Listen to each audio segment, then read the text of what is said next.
What's up tout le monde, j'espère que ça va bien. Donc bienvenue à l'analyse du mois de septembre. Donc qu'est-ce qui s'est passé au mois d'août? Donc on a eu un nouveau all-time high sur Bitcoin et sur Ethereum comme on avait anticipé. Donc on va regarder ensemble dans l'analyse du mois de septembre qu'est-ce que je crois personnellement que le marché va faire. Est-ce que je pense que Bitcoin va avoir un nouveau sommet historique ou est-ce que je pense que Bitcoin va tomber en bear market? Comprenez guys que tout ce que je vais dire dans cette vidéo-là, ce n'est pas à titre de conseil financier, c'est vraiment à titre éducatif. Je vais vous partager vraiment du visuel pour pouvoir peut-être vous aider à mieux vous positionner dans le marché ou à prendre des décisions plus éclairées. Le but, c'est pas que vous soyez aveugle puis prenez des décisions basées sur tout ce que je vais dire dans cette vidéo-là, mais vraiment que vous peut-être voyez des choses que par vous-même vous n'auriez pas vues. Je veux parler un petit peu de la règle du 35-12. Vous n'entendrez pas parler de ça souvent, la règle du 35-12, sur les autres channels. Pourquoi? Parce qu'il y a beaucoup de channels qui sont plus dans le 1 heure, 4 heures, 15 minutes. Ils regardent les graphiques vraiment sur des plus petites unités de temps. Oui, c'est vrai que dans la formation élite, dans notre cours avancé, on réduit les unités de temps, on trade plus rapide, mais sur les analyses de mois, étant donné que c'est du monthly, je fais ça une fois par mois, je vais vraiment zoom out sur le graphique, puis je vais vraiment partager une vue un peu large du marché, puis pas vraiment me concentrer sur des petites unités de temps. OK? Fait que là, comme tu peux voir à l'écran, OK, Bitcoin a tendance à faire des cycles de 4 ans. Puis pourquoi? Bien, à cause du halving, à cause des élections américaines, puis à cause que Bitcoin suit les marchés traditionnels. OK, grosso modo, on n'entrera pas dans un cours de fondamental sur le mining, mais à chaque 4 ans, dans le fond, c'est qu'il y a moins d'offres en circulation pour Bitcoin. Puis s'il y a plus de demandes, bien, c'est juste l'offre et la demande, le prix augmente. Ici, on a tendance à voir que Bitcoin, du bas jusqu'au haut du marché, OK, donc du bas ici jusqu'au haut du marché ici, on a eu une période haussière de 35 mois. Suivi de ça, on a eu une pente baissière de 12 mois. Je vais vous le montrer exactement. Là, je suis en monthly présentement. Si je prends le bas ici jusqu'au top, ça dit ici, regardez, 35 bars. 35 bars de mois. Fait que ça veut dire 35 mois, bottom to top. Après ça, on a ici, top to bottom. OK? Donc, top to bottom ici, 12 mois. Donc, ça veut dire que du top du bull run de 2017 jusqu'au bottom ici aux alentours de fin décembre 2018, début janvier 2019, on a eu 12 mois de bear market. Si on prend le bottom du bear market ici, puis on l'amène au top de la bull run en 2021, en novembre 2021, on a 35 mois de bull run. On a 35 mois de tendance haussière par la suite. Donc, on a vraiment, on a quelque chose ici. Là. Puis après ça, si on regarde top to bottom, donc on prend le mois de novembre 2021 et on s'en va vers le bas du marché en novembre 2022, on a un bear market de 12 mois. OK? Fait qu'on a la loi du 35-12 que jusqu'à invalidation, ben, elle marche. Donc là, si on prend justement le bas du marché ici, en novembre 2022, puis on pousse un 35 mois, OK, ben je vous annonce que ça nous amène en octobre 2025, les amis. Vous allez voir des gens qui vont vous parler d'un lengthening cycle ou un super cycle ou que là, le cycle va être plus long puis il va durer jusqu'en 2028 puis il n'y aura pas de bear market. Ça, c'est les narratifs de fin de cycle, OK? Selon moi, il va en avoir un bear market. Il y en a dans les marchés traditionnels, il va en avoir dans la crypto, OK? Ça, c'est mon avis personnel. Donc, je crois qu'on est vraiment tout près d'un sommet de bull run pour le marché des cryptos. J'ai pas de date exacte de quand ça va arriver en octobre. Ça va être début octobre, fin octobre. Dans le fond, le but, ça va être de réagir puis pas essayer de prédire rendu là. Mais si on se fie à la loi du 35-12, ça nous amène en octobre. Là, on est fin août, au moment où je vous parle. Là, je fais l'analyse à l'avance un petit peu. On est le 26 août, OK? Fait qu'il nous reste à peu près septembre et octobre. Il nous reste maximum à peu près basé sur cet outil-là, 60 jours pour que Bitcoin explose. Généralement, les derniers mois d'une bull run sont très, très paraboliques. C'est le moment en passant que les gens font le plus d'argent dans le marché. On le voit ici, OK? Donc, première bull run du marché ici, regardez, 1, 2, 3 grosses chandelles vertes explosives. Après ça, ici, 1, 2, 3, regardez la fin de cycle ici. Ça paraît pas, là, mais vous prenez la chandelle ici, vous la mettez en haut ici, c'est 1732%. C'est x 17 en 3 mois. OK? On ne revivra probablement pas ça. Mais si on regarde ici, les 3 dernières chandelles ici en 2017, si on prend le bas jusqu'au top, c'est un 300%. OK? Après ça, si on regarde en 2021, on regarde les 3 dernières chandelles, 1, 2, 3, on a fait quasi un 50%, là, 60%. OK? Donc, est-ce que c'est pas raisonnable de penser que les 2 prochains mois, mettons, Bitcoin pourrait nous faire une poussée vers les 150, 170, peut-être même 200 000? c'est possible. OK? J'ai déjà vu des fins de cycle, puis c'est extrêmement parabolique. Il y a beaucoup de faux mots dans les marchés. La loi du 35 mois pourrait nous avoir une fin de cycle très, très explosif. Donc ça, c'est au niveau de Bitcoin. Donc je crois personnellement qu'il nous reste potentiellement 60 jours à la bull run pour Bitcoin. Maintenant, les altcoins, oui, c'est vrai que des fois, il reste des altcoins qui n'ont pas eu leur recyclage d'argent. Je vais vous l'expliquer un petit peu plus tard, mais des fois, les altcoins vont atteindre leur sommet historique que 2, 3, 4 semaines après Bitcoin. Donc, ça peut arriver qu'on ait peut-être un alt season qui pousse jusqu'en novembre, peut-être début décembre, suite à ça. OK? Ça, c'est très, très, très probable. Donc, au niveau maintenant de la loi du 35-12, c'est réglé. Vous comprenez maintenant pourquoi je crois que octobre, c'est la fin pour Bitcoin. C'est la fin. Après ça, on va probablement vivre une correction de bear market traditionnel de 50% plus. Puis là, on va être capable de s'ajuster selon 35-12. 12 mois plus tard, on est rendu dans le marché. Là, on va prendre une charte qui est complètement vierge et on va regarder maintenant sur des plus petites unités de temps. Donc ici, Bitcoin, là, on est sur le weekly. OK? Bitcoin fait des hauts de plus en plus hauts, on fait des bas de plus en plus hauts. Bitcoin est dans une très, très belle tendance haussière. On a fait un nouveau all-time high, mais là, on a eu une petite faiblesse dernièrement. Donc, on voit super bien ici que Bitcoin, OK, on a une grosse résistance juste ici. OK? Donc, Bitcoin, qu'est-ce qu'on fait en ce moment? On le voit très bien. Donc, on a résistance, résistance, résistance, résistance ici. Et puis là, on a brisé cette résistance-là, puis on est en train de la retester en support. OK? Parce que c'est souvent ça que le marché va faire. OK? Qu'est-ce qui est une résistance, puis qu'on brise cette résistance-là, devient généralement support. OK? Fait qu'est-ce qui est essentiel pour moi? OK? Puis là, on va mettre des petits X, là. Qu'est-ce qui est essentiel pour moi? Ça ne me dérange pas qu'il y ait une mèche à 107 000, 106 000. J'ai aucun problème avec ça. Mais qu'est-ce qui est essentiel pour moi? C'est que je ne veux pas voir Bitcoin closer des chandelles de semaine en bas de la zone qu'on a ici entre 109 et 107. Super important pour moi parce que, bon, si on casse ce niveau-là ici, bon, on s'en va vers le prochain niveau à 98 000. Puis si on brise en bas de 98 000, on renverse la tendance haussière. Puis là, quand on tombe tendance baissière, généralement, c'est la catastrophe. Puis on s'en va dans un bear market. OK? Fait que pour moi, juste de maintenir cette zone-là, c'est super en santé. Je sais qu'il y en a qui paniquent en ce moment dans le marché. Je ne crois pas que c'est la fin, personnellement. Vous allez voir quelque chose de très intéressant sur le weekly qui se répète de qu'est-ce qu'on a vécu là environ 2 ans. Donc, on voit ici qu'on a une grosse résistance autour de vrai 120 000. OK? Pourquoi je suis capable de constater ça? Bien, parce qu'on a des corps de chandelle qui arrêtent ici. Puis on a des mèches en haut. Mais les mèches, OK, ils veulent absolument rien dire. Les mèches, c'est souvent juste de la liquidité que le marché va aller chercher. Mais moi, ce que je veux voir, c'est Bitcoin qui close un corps de chandelle en haut de 120. Ça pourrait être vraiment l'effet catalyseur qui nous amène vers les 130, 140, 150 parce que c'est la grosse résistance à briser en ce moment. C'est 120 000. OK? Parce qu'on le voit, les corps de chandelle arrêtent ici. On n'est pas capable de clencher un corps de chandelle en haut du 120 000. On a juste des mèches. Maintenant, à l'effet contraire, on a ici, OK, beaucoup de mèches, OK, qui vont chercher autour de peu près 112 000, OK? Fait qu'on voit que 112 000, c'est un ancien gros niveau de résistance ici et un beau niveau de support. Puis là, ben, écoutez, on est mardi, OK, cette chandelle-ci va fermer dimanche en weekly. Idéalement, on close en haut de 112, OK? On a déjà vécu un pattern similaire à ça, OK? D'avoir une genre de trendline de résistance ici avec des mèches en haut, puis une trendline de support ici avec une mèche en bas. Ça ici, généralement, on appelle ça une bull trap. Donc, on pousse le marché. Vous allez le voir, je vais vous le montrer en daily, vous allez mieux comprendre. Mais on a poussé, on est venu sweep la liquidité à la hausse. Puis après ça, généralement, quand on voit une chandelle comme ça ici, qui est un marteau renversé, après ça, les probabilités sont qu'on pousse à la baisse parce qu'on est venu chercher la liquidité à la hausse. On pousse à la baisse. Là, on voit le contraire. Selon moi, on voit une grosse trap dans le marché. Puis je vais vous l'écrire en gros ici, là. Je crois personnellement que le marché est en train de nous dessiner une de ces bear traps, les amis.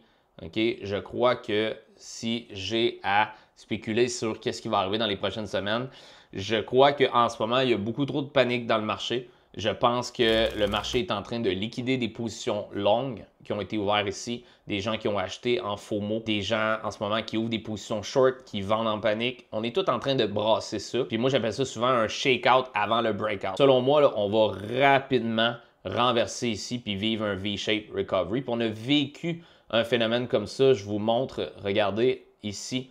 Ça, c'est en décembre, janvier, là, décembre 2023, janvier 2024.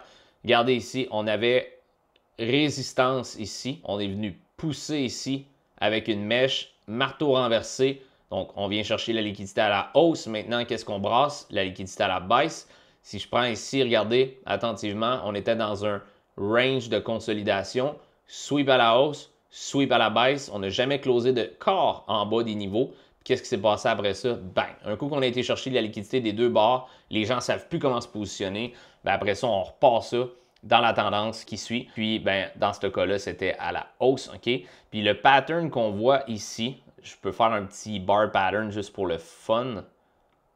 OK? Je vais vous montrer. Bar pattern. Regardez ça ici. Je vous prends ça, OK? Puis on va aller voir ensemble avec un petit copy-paste en haut ici. Vous allez voir, on a quelque chose de très intéressant. Donc, si je prends ça ici, regardez, on le met par-dessus. C'est parfait, c'est exact. Est-ce que ça veut dire que ça va se passer pareil? Non, mais je trouve ça très intéressant de voir. Regardez ça ici. Si je le mets copier-coller, donc on a poussé, consolidé, wick à la hausse, wick à la baisse, puis après ça, boum, on repart haussier. À mon avis, on va voir un new all-time high pour Bitcoin, puis c'est pas la fin. Mais là, on est dans la semaine en ce moment que je crois que c'est une trap. Okay? Je crois personnellement qu'en ce moment, le marché est en train de manipuler les nouveaux à vendre en panique, à ouvrir des positions short. Bref, je crois qu'on va renverser tout ça, puis on va repartir à la hausse. Idéalement, ce que j'aimerais voir ce dimanche, okay, c'est d'avoir un close de chandelle ici, okay, en haut d'à peu près 113 500. Si on est capable d'avoir un close de chandelle en haut de 113 500 cette semaine, ben là, qu'est-ce que ça viendrait provoquer? C'est un hammer, donc une mèche à la baisse avec un quart de chandelle aussi ici, puis ça, c'est un signal de renversement. Un peu comme on a vécu ici. Regardez, ça, c'est un hammer. Donc, on a un quart qui est à la hausse ici avec une mèche à la baisse. Ça veut dire que les acheteurs prennent le contrôle, ils reprennent le contrôle du marché. Donc, si on a un quart de chandelle qui close comme ça ici, les amis, là, ça, c'est pas beau. Okay? Si on a un quart de chandelle qui close en bas du support, d'après moi, on s'en retourne tester dans les bas 100 000 minimum. Okay? Par contre, si on a une chandelle qui close en haut du support ici autour de 113 000, ben mon analyse va avoir été bonne, puis on va avoir une trap. Okay? Donc, ça, c'est au niveau du weekly time frame. Okay? Maintenant, si on diminue et on s'en va en daily, je vais vous montrer des choses très intéressantes. Donc, pourquoi j'avais mentionné qu'on allait dropper suite à ce nouveau sommet historique-là? Plusieurs choses. Numéro 1, si on regarde au niveau de mes indicateurs techniques, on a un haut plus haut au niveau du prix, puis on a un haut plus bas sur mon MFI qui est le Money Flow Index, puis on a un RSI qui crée une divergence. Donc, quand on fait des hauts plus hauts sur le prix puis des hauts plus bas sur mes indicateurs techniques, on appelle ça une bearish divergence. Souvent, ça signale un renversement de tendance, surtout dans les hauts cycles comme on voit en ce moment. Okay? Donc, suite à ça, il fallait commencer à anticiper un renversement. On a eu une confirmation additionnelle d'une chandelle rouge qu'on voit ici. Regardez attentivement. Chandelle rouge qu'on appelle une bearish engulfing candle. Donc, la chandelle rouge qui est venue engouffrer les gains de la chandelle verte précédente. Donc, ça, c'est un autre signal de renversement. Fait qu'on avait deux choses. On avait divergence bearish sur les indicateurs techniques, puis on avait candlestick bearish divergence aussi. Ça, c'est comme assez pour faire comme « Hey, si tu n'as pas compris le message, à un moment donné, je ne peux rien faire de plus pour toi. » Mais qu'est-ce qui s'est passé par la suite? Méga correction de marché. Puis là, hier même, Bitcoin est allé chercher autour de 109 000. Là, présentement, à l'inverse, qu'on avait de la divergence bearish, ben là, en ce moment, on a de la divergence bullish. OK? Puis là, je vous explique comment on trouve ça. Vous voyez, on a un bas ici, on a un bas plus bas ici. Puis si on regarde les indicateurs techniques, ben on a un bas qui est plus haut, pas sur le RSI, OK, mais sur le MFI. Donc le Money Flow Index qui crée un bullish divergence, OK? Donc malgré le fait qu'on a un bas plus bas sur le prix, on a un bas plus haut sur le MFI. Puis ça signale souvent un renversement de tendance. En plus de ça, on est à côté sur un gros niveau de support important qui est notre ancienne grosse résistance ici. Fait qu'on a comme plein de facteurs qui montrent qu'on pourrait avoir un très fort rebond à partir de la zone où on est présentement. Et puis, idéalement, ben là, l'autre chose qu'on aimerait voir en daily, okay, c'est d'avoir un close de chandelle en haut de 112,5. Pourquoi? Parce qu'on le voit attentivement. Je vais enlever mes petits dessins ici, mais ça, c'est support, support, support brisé.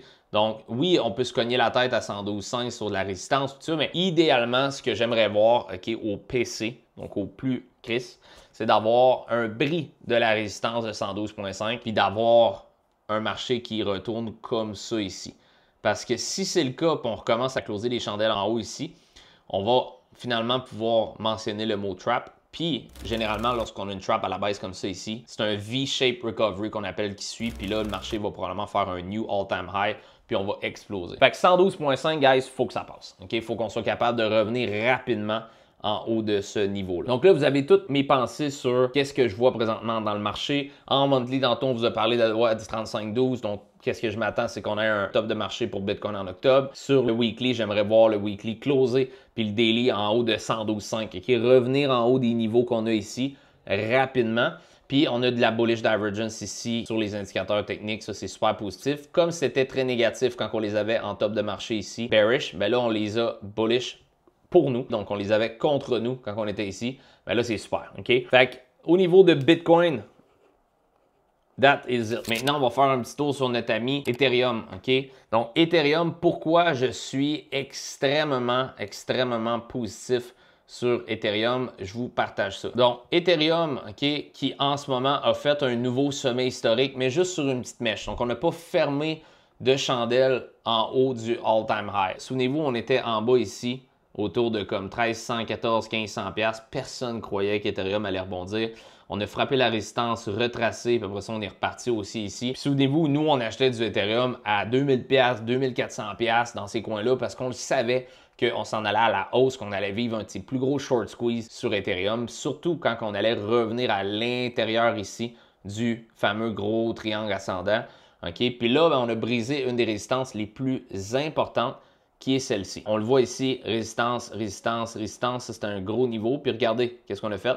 On est capable de closer la première chandelle de weekly depuis des années en haut de 4000 $. Okay? Suite à ça, on a continué. On a retracé rapidement vers les 4000 $. Vous voyez ici, gros hammer. Donc ça veut dire que les acheteurs sont en contrôle. Puis là, on voit un peu de rouge dans le marché. On a fait un new all-time high à 4941. Bon, couple de piastres plus haut qu'en 2021. Et puis, la chose qui est intéressante en ce moment pour Ethereum, c'est plutôt sur le daily. Donc, en ce moment, Ethereum, pourquoi je crois qu'on pourrait vivre une pause dans le marché ou une correction un peu plus grande, c'est qu'on voit ici, on a des hauts plus hauts sur le prix, et puis on a des hauts plus bas sur le MFI, et puis on a des hauts plus bas sur le RSI. Donc, on fait ici, regardez, divergence bearish, suite au haut plus haut. Ça veut signaler deux choses souvent. Un, on va vivre une correction de marché.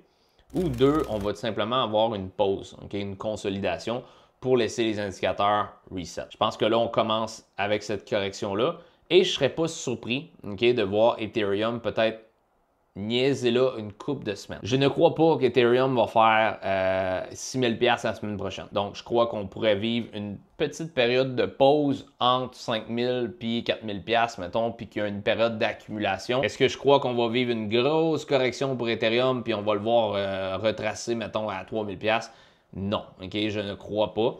Mais est-ce que je serais surpris de le voir, exemple, niaiser entre 4000 4005 pendant, mettons, 1, 2, 3 semaines? Absolument pas. Au niveau de weekly, on n'a pas de divergence. Donc, weekly, on peut continuer à pousser plus haut. Mais en daily, OK, il faut s'attendre peut-être à avoir une couple de jours, peut-être une semaine de période de pause dans le marché pour tout reset, tout ça, puis voir le marché pousser. Je crois personnellement que Ethereum, suite à qu'est-ce qu'on a vécu là, la grosse pump, ce n'est pas fini. Je pense que là, on vient de faire un bris de cette résistance-là, un retracement. Puis après ça, je pense qu'on va attaquer. Puis je pense que le moment qu'on va vraiment avoir un des plus gros short squeeze à nouveau, c'est quand on va voir une chandelle de semaine fermée en haut du all-time high de 2021. Fait que lorsqu'on va fermer une chandelle de semaine en haut de 5000 $, regardez la dernière fois qu'on a fait ça. Regardez ici. Donc, on a fermé une chandelle de semaine ici en haut. Qu'est-ce qui s'est passé? Break, retest, puis après ça, paf, on est parti à la hausse. Je ne serais vraiment pas surpris de voir un Ethereum entre 7005 et 10 000 ce cycle-ci. Vraiment pas. Ça, c'est mon price prediction. Il y en a qui parlent de plus haut, 25 000.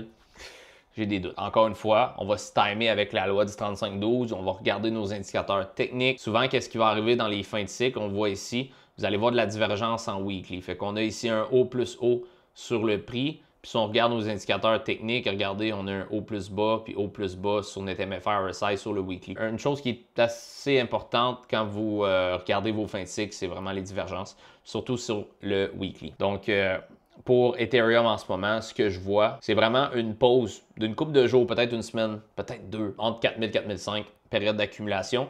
Puis après ça, moi, je vois une continuation vers les 5, 6, 7 plus 1000 $ pour Ethereum d'ici la fin du cycle qui va suivre Bitcoin. Qui va suivre Bitcoin. Un peu décorrélé parce que là, on a le graphique de la Ethereum Bitcoin Charts qui est aussi, je vais vous montrer ça juste ici, la Ethereum Bitcoin Charts qui, dans le fond, qu'est-ce que ça veut dire ce graphique-là? C'est que ça montre, dans le fond, est-ce que Bitcoin surperforme Ethereum ou est-ce que Ethereum surperforme Bitcoin? Puis pendant littéralement 2, peut-être même 3 ans, on a vu ici à la baisse que, dans le fond, Ethereum sous-performait les gains de Bitcoin. Puis depuis ce renversement-là, ben là, vous avez vu Ethereum naturellement juste surperformer les gains de Bitcoin et de loin. Fin avril, début mai, là, Ethereum ne fait que surperformer Bitcoin et je crois que c'est juste le début. Je pense qu'on est en train de vivre un phénomène un peu comme on vit ici. Regardez qu'est-ce qu'on a vécu quand on a renversé ça ici. Regardez, boum, boum, puis après ça, on a juste fait un nouveau high.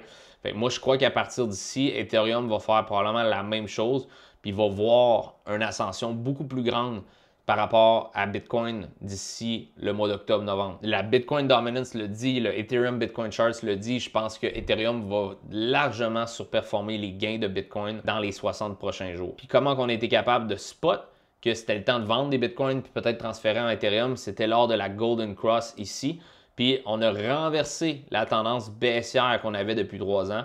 Puis là, on a shifté ça en tendance haussière. Fait que c'est à ce moment-là qu'on a fait, OK, là, c'est le temps en ce moment de se positionner en Ethereum ou dans des large caps. OK, mais juste ce graphique-là, ça nous indique qu'en ce moment, Ethereum est en contrôle par rapport à Bitcoin. Okay? Donc ça, c'est un point que je voulais parler et je crois que ça va continuer à monter. En plus, donc on a résistance ici, on l'a brisé, on retrace, puis d'après moi, on va continuer notre ascension à partir d'ici. Donc ça, c'est un gros milestone qu'on a brisé, ce niveau-là ici. Maintenant, il y a une couple de altcoins qu'on va regarder ensemble. Donc Solana qui a brisé une grosse résistance qui était autour de 186. Je vais vous spotter une couple de niveaux intéressant que vous pouvez regarder peut-être pour Solana. Niveau intéressant numéro 1 pour Solana, 187 $ à peu près. Niveau numéro 2, je regarderai peut-être pour 180 $. Puis niveau numéro 3, peut-être autour de 172 $. Donc, c'est pas mal les niveaux très intéressants d'accumulation. Je sais qu'on n'est pas dans les bas. Là, on a vu Solana aller à 95$, puis c'est super. Mais là, Solana, en ce moment, il est en tendance haussière. On fait des hauts de plus en plus hauts et on fait des bas de plus en plus hauts. Fait que tant si longtemps qu'on ne brise pas ce bas-là ici, parce que si on brise ce bas-là, ben là, on part en tendance baissière. Ben là, on est en momentum haussier. Puis je pense pas que c'est pour se terminer. Je pense pas que Solana va être celui qui va donner le plus de gains. D'ici la fin de la bull run, mais je pense qu'il se trade super bien. Puis on est en train de revivre un genre de pattern comme on a vécu ici pour Solana. Vous voyez, on avait un genre de triangle ascendant. On break, retracement, on repart.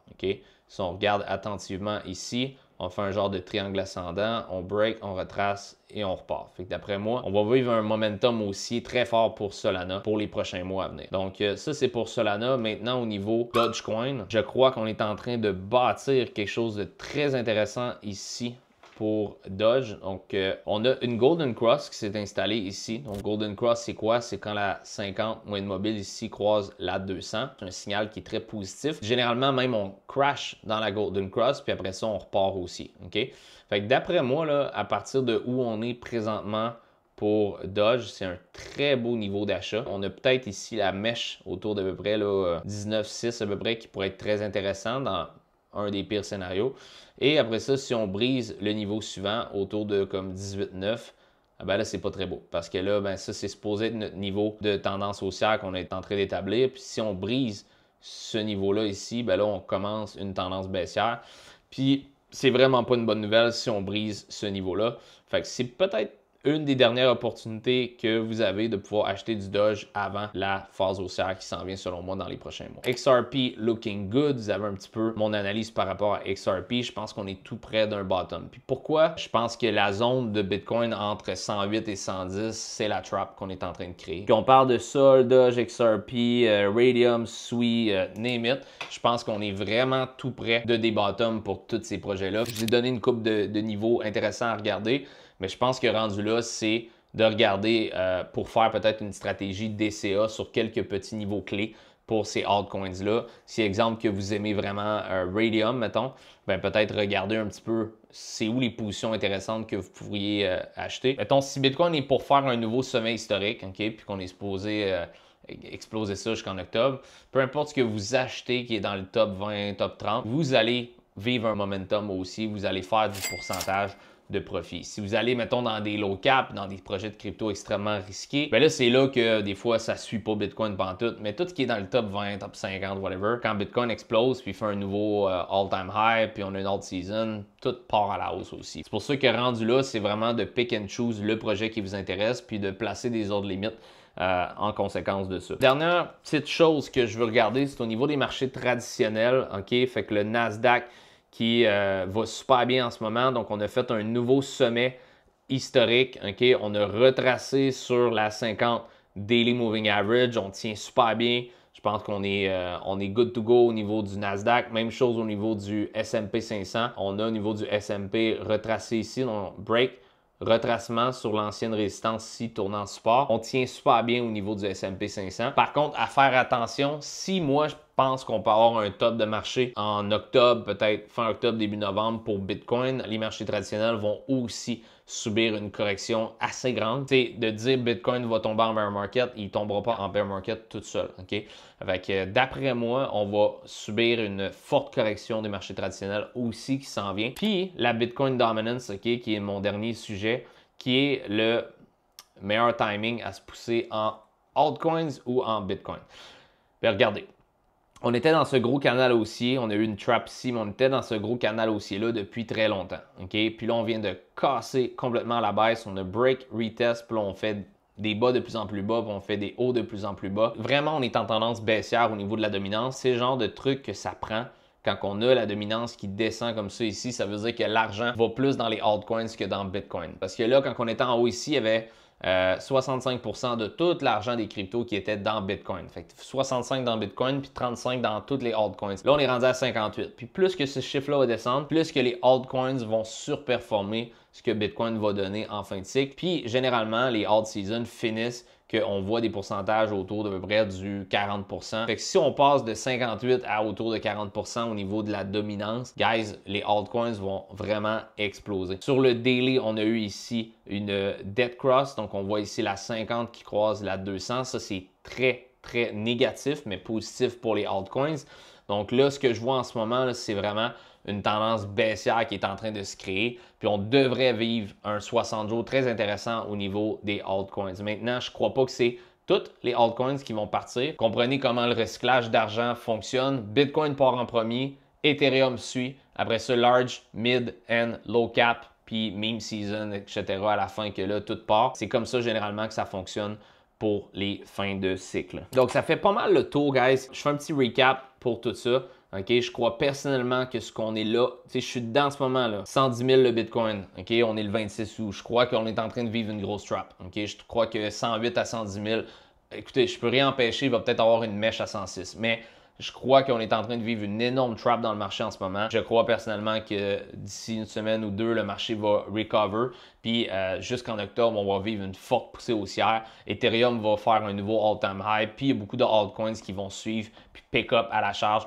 Fait que faites attention. OK, moi, je ne short rien en ce moment. La raison pourquoi je ne short rien, c'est parce que je crois que le marché n'a pas fini de monter. On a beaucoup d'indicateurs techniques qui sont de notre bord. Puis, on n'a pas de tendance baissière établie, on est en tendance pure haussière. Fait que moi, je ne vais jamais contre le courant. Okay? Si tu es un nageur professionnel, puis tu as la vague contre toi, là, même si tu es professionnel, tu vas vraiment rusher. Puis si tu es un débutant, c'est sûr que tu vas te noyer.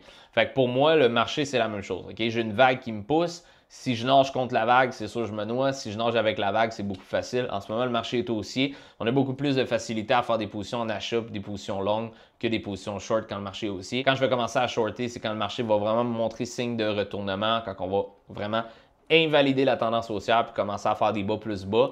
Ben là, OK, je vais commencer à shorter, mais c'est pas le cas en ce moment. Fait que pour finir, on a créé quelque chose de complètement fou, la gang du Club Crypto. On a créé un serveur, guys, sur l'application Circle. Le lien est dans la bio. Circle, c'est quoi? C'est une application pour les communautés, OK? Puis c'est complètement fou qu'est-ce qu'on a fait à travers ça. On a un chat room que vous pouvez poser une couple de questions. Puis on a aussi tout le matériel exclusif du Club Crypto. C'est complètement fou. On vient tout juste de lancer ça. Fait que si, exemple, tu as écouté cette vidéo-là, puis tu as trippé bien raide, ben tu en as encore plus dans le Circle, dans l'application. Tu as tous les vidéos de formation, démarrage, intermédiaire. Tu as plein de stocks dans cette application-là, faites par moi et par nos coachs. Donc, si, exemple, ça t'intéresse d'avoir plus d'informations, de faire partie vraiment de la communauté. Si tu n'as pas déjà de compte Circle, crée-toi un compte, c'est gratuit. Puis viens nous rejoindre, tu vas voir, il y a plein de stocks. Fait que subscribe au channel si c'est pas fait. Mets les alertes. Dans les prochaines semaines, on va lancer une grosse vidéo de formation complètement gratuite sur YouTube de plusieurs heures. Puis après ça, si tu en veux encore plus, ben, il y a le Circle que tu peux rejoindre vraiment notre groupe privé, notre communauté, puis tu peux avoir encore plus de stocks. Fait que sur ce, guys, on se voit dans le Circle, puis à bientôt.